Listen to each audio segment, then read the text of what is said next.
Jacqui-Lee Pryce for Shadowboxruk UK. I'm here at the Matchroom Gym, tucked away in the middle of nowhere. Come on. With Craig Richards. How you doing? I'm good, thank you. Just grafting, feeling good. Just getting prepped for next week. But apart from that, yeah, all in good spirits. I know when people aren't struggling to make weight because they've got bad jokes the week before a fight. You're feeling good? No, I'm feeling good. I've had a really good camp. Trained extremely hard. You know, Tony's program is never easy, but it always gets you prepared for the fights. I've been back at the Matchroom Gym about 7 weeks now. And we've just been working hard and pushing very hard. And yeah, I'm excited now. I feel like the work's been done now. So it's just looking forward to fighting that, to go and display what I've been working on. You talked about coming back to the gym. You were working with Shane McGuigan. Yeah. Do you want to share with us the reasons why you came back to the countryside?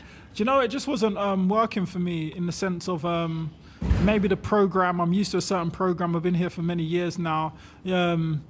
It's long, hard hours here at the Matchroom Gym, and I just find like, I just one of the people. I need the fitness, I need the conditioning, and I'm set in a way of working a certain style, and I feel like it's a family value here, and they know me very well, and they know how to get the best out of me, and I feel like I thrive the best in my career when I've been at the Matchroom Gym. And since I've come back, I feel like I'm back to myself. And we could see in the last year, every time I boxed, I just wasn't nowhere near 50% of myself, and it was disappointing for myself as well as obviously everyone who's watched me over the years. So I had to just get back and doing what I felt was best to move forward in my career. You answered that like a politician. It sounds like I'm getting from that maybe the work that you were getting down the road wasn't as intense as the work that you get here. Is that because there are quite a lot of people in the gym? Maybe, quite hard for two people. I think there's two trainers there, isn't there, to handle? Yeah, I think like every gym's got its own program. And I think I've just been accustomed to long days, hard long days, and Tony's just really on you all day, every day. I think like boxing's like his life, and he's very passionate about it. It's more than like a business for him. It's more like everyone in the gym, he wants to see you do well, and he thrives off you pushing yourself to the limits. Even if you was doing okay, but he knows you're not pushing yourself, like he wouldn't really have time for it because he puts a lot of time in it. So he doesn't want to be wasting his own time, and I'm someone like that as well. Like, I want to put a lot of time and effort into my career.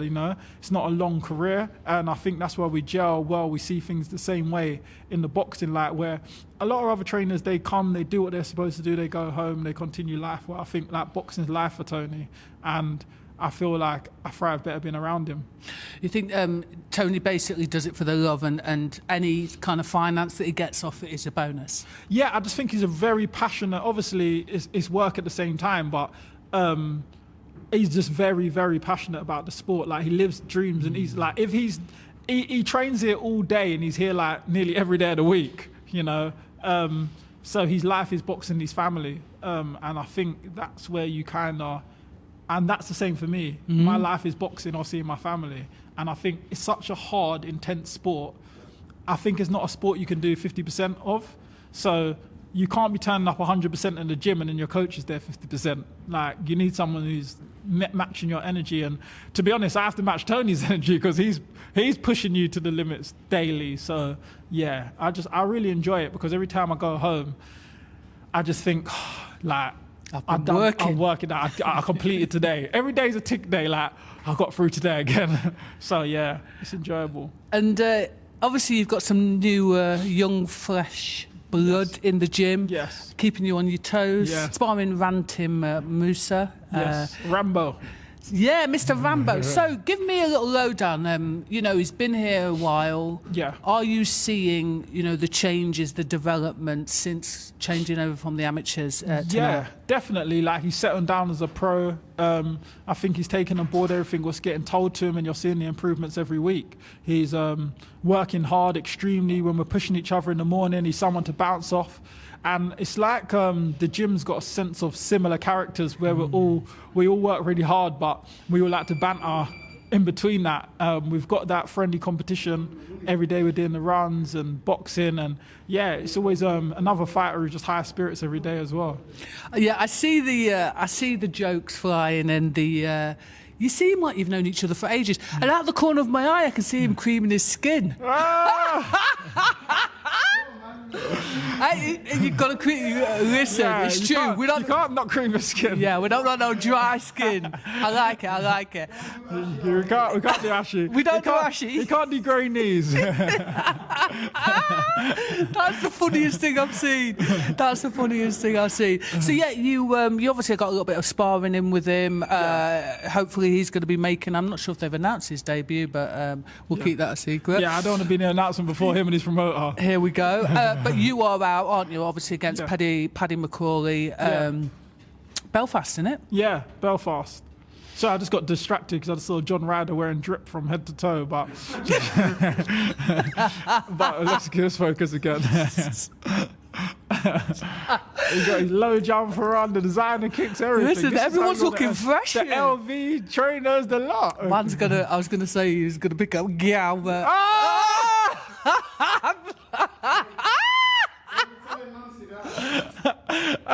it's a joke. It's a joke. There's no gal to be picked up. There's no gal to be picked His missus is coming to pick him up, so he wants to make an impression, keep the fire burning for I the like relationship. it. Yeah, no, that's nice. That's good. Look at my man in the back. Ranton's freshening up just for his car. Because he knows he's got an interview after. So yeah, Paddy McCory. Yes. Talk to me about that fight. Yeah, it's a really interesting fight, to be fair. There was a few guys that we was meant to fight. They decided, obviously, they wanted to go different routes. Got the call from Matchroom. They said, look, this is an opportunity if you want to fight Padraig McCory 1st of March. And I was just like, yeah, let's go. Like, he's a good name. He's a good fighter. He's 18-1. His only loss was when he headlined against Edgar Berlanga. So he's a good operator. And if I want to push on to the things I want to push on and the aspirations I got in boxing, then I want to be beating someone like Padraig McCory to obviously push towards the world honours again. So it's a perfect fight for me in the stage of the career I'm at. You're thinking of Luke McCormack, aren't you? Sorry, yeah. You want to bash up McCormack? No. He's like 4 weights lighter than me. And he's cool. So coming back, obviously, to Matchroom, do you think that they're going to be able to unlock that key? Use the key to unlock, the next stages of your career? 150%. Like, I think, like, the first week of coming back, we had some things to iron out. And by the second and third week, I felt the improvements in getting back to myself straight away. And obviously, Tony's always had involvement in my career, number one. And John Ryder, he's now Tony's assistant coach in the gym. He's always trained with me my whole career as well. So we used to spar mini rounds as well as train every day. So he knows me quite well as well to unlock certain things as well. So I think, it's the perfect team and place for me to get back to being my best. And the Matchroom Gym secret sauce? You can't be tarnishing our good name like this. The secret sauce is the hard work. It's just the good graft in it. It's just the graft. I just believe that, like, a lot of fighters, fighters, they couldn't do the training we do over a long period of time. And I think this is why they start trying to slander the good work. Rather than put the hours in the hard work we do, people try to tarnish our good name. I was going to say, joking aside, that must piss you off. It does a bit, because, to be honest, like, we push ourselves to the absolute limits every day. And then when we get the results out of pushing ourselves, people want to slander the hard work. And it's a little bit disrespectful, but we don't really care, to be honest. Like, we just focus on what we're doing and try and get out there and get the results. No, fair enough. So, Riyadh season, Saturday night, oh my gosh. Yeah. Bivol'S and Batavia 2. Yeah, tremendous fight. Ooh, tremendous fight. You fought both, firstly, Bivol'S and Joshua Buatsi. Let's go to Bivol'S first. What does he do well? His hand speed's very good. He's got very good timing, good reflexes, and he's a good combination puncher, and he's got good distance control. Obviously, you fought Buatsi. What does Buatsi do well? Good combination puncher as well, fast, hits hard, he's tough, durable, and And I think he just tries to find a way to win when he's in there. He's determined. We were having a chat off camera and we were talking about Callum Smith. Now, I've been hearing that he's kind of the slight favourite. Your ideas differ. You know, who do you think is kind of the pip in the post at the moment? It's mixed opinions, because it's like when people look at Callum in his prime, they think, oh, he's going to be the Callum in his prime. And some people are looking at it as Callum, the guy who turned up against Petreviev or Canelo, and they're like, Boatsie's going to be on top of him all night. So I think it's a very mixed opinion depending on what Callum people are expecting to turn up, and where Boatsie's at, and if he could step up again in terms of now he's still at world level fighting great top operators in Britain. How does he unravel this puzzle he's got in front of him? I personally, I'm swaying towards Boatsie to get the win. I think Boatsie will do it, but it's a very interesting fight, and I'm sure, as you can see, the opinions of most people, they're looking at it as a 50-50 fight. It's a tough fight, isn't it? And I think possibly the reason why people are going towards Smith is because his opponents obviously have been of a higher calibre. However, you know, there's sometimes a changing of the guards. Yeah. I think, like, obviously he's been world champion at super middleweight, and all the guys in light heavyweight in Britain, we've all knocking on that door at world level, but none of us have been able to pick up the straps so far, because obviously Bivol and Petreviev has had them, you know. We've challenged them both, and obviously I came up like a round short, half round short against Bivol. Other people have come up short against Petreviev or Bivol. So we've not got to see a UK world champion at light heavyweight, and where Callum's ticked that box, although it wasn't at light heavyweight, it's like, all right, he's the most experienced out of the lot. He's been to the pinnacle, he's been at the top because he's ticked that box. So if people are thinking that Boatsie is like the underdog, you know, what kind of mindset, you've been in that position before, what does that do to your mindset? I think he's going to be determined to prove people wrong, but I think more importantly for his career, he's been so close to knock on the door for this world title so far. He's not going to want to let the opportunity slip through his fingers right now. His interim world title, and he said, I think I heard a clip or saw something where he said basically, I think it was a press conference, I think I saw a bit of it, where he said, I didn't bring the belt today because the real one's behind me, and that's what I'm looking for. So he's not satisfied. He's still hungry, driven. He ain't complacent in the position he's in. He's still got his goals and aspirations. So I feel like he doesn't want to let that be upset and the party to be spoiled at this stage. Do you know when he fought Willie Hutchinson as well, though? I think he was the underdog in that, and he took care of business. Yeah, I thought he would take care of business against him. Obviously, I've been in with both, but obviously when I boxed Willie, I was like not even 30% of myself. Wasn't conditioned, wasn't trained, wasn't with the right game plan. And I went in there and I felt like, you know, I just needed a bit 30% more. If I was here and had the camp here, I believe I would have got the job done very comfortably. And I know Boatsie, when I was here, we boxed and we went tooth and nail. We went down to the wire. You know, it was a close fight. So I knew that he would be able to beat Willie Hutchinson. Late replacement, Martin McCory versus Joseph Parker. Yeah. Oh my days. It's a good fight. It's a very good fight. But it's just that we don't know what McCauley's going to turn up. So that's what keeps the interest. You know, he took it on a few days' notice. I think he was fighting in, was it May? So he's not exactly going to be fighting peak fighting fitness, but he's a strong guy and he comes forward. And does his style take a lot of energy? He's walking you down, throwing big haymakers. He don't take that many rounds to get someone out of there, but if he doesn't get Parker out of there, how long will his gas tank last for? Can he keep throwing them haymakers for 6, 7, 8 rounds? There have been some sort of worries about his conditioning. Yeah. And also on top of that, he's jumping on a plane, he's going out to Riyadh, so he might be jet lagged. You know, does that play a massive part into... It's all going to play a massive part. Parker's had a really good camp because he knew he had a dangerous opponent in the first place.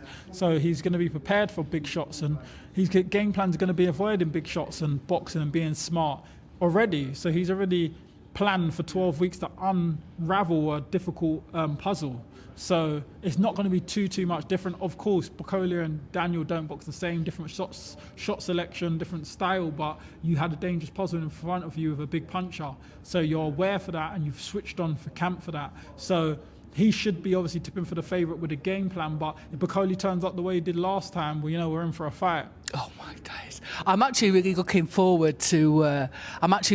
That one. Joseph Parker though is always in camp. Yeah. He's always getting those gains in. You see him on social media, don't you? This guy is always ready, isn't he? Yeah, I don't have him on socials personally, but I've seen him each fight. And Why are you a hater? No, I actually get on. I like him. I saw him when we stayed in the bubble together when I fought Bivol. He's actually a nice guy, but I just don't happen. I don't know why I don't have him on socials, but I've seen him fight obviously many times, and I think he's a good fighter, and he always seems to be ready, and he adapts quite well. He's a tough guy, durable. When he beat, I think was it Zhang, he went for adversity. I think did he get dropped twice? Jacqui-Lee Zhang, yeah, and came back from that. And he came back from that, and he won. So we know he can take a shot. Ain't good enough for him. He can come through them, and he's tough it out. So you'll need a little bit more than just to be able to just hurt him to win the fight, because he's got heart. Thanks ever so much for giving us your time. Where are you watching the fights tomorrow? I might watch it in bed. A lot of people go to my cousins, but I'm thinking when I'm fighting next week, I don't really want to be too social. There's a lot of viruses going around at the moment. Yeah. So I'm just trying to not be too social with a lot of people, because I want to get over the line next week. Do you like watching on your own though, those big cards? Because sometimes I don't want anyone there. Do you know what I mean? Watch it with a couple people. Yeah. A couple boxing fanatics, Yes. my cousins and that, who really love boxing. Not someone's going to talk over every fight. We want to actually tune in. Yes. And a lot of times when my family come over, I end up putting my TV on 100% so I don't have to hear them when I'm watching the boxing. Yeah, you're a person after my own heart. Listen, I wish you all the luck. March 1st, is it? March the 1st. Is it not? Yeah, listen, I wish you all the best. Thank you. Go out there and do the business. Thank you very much.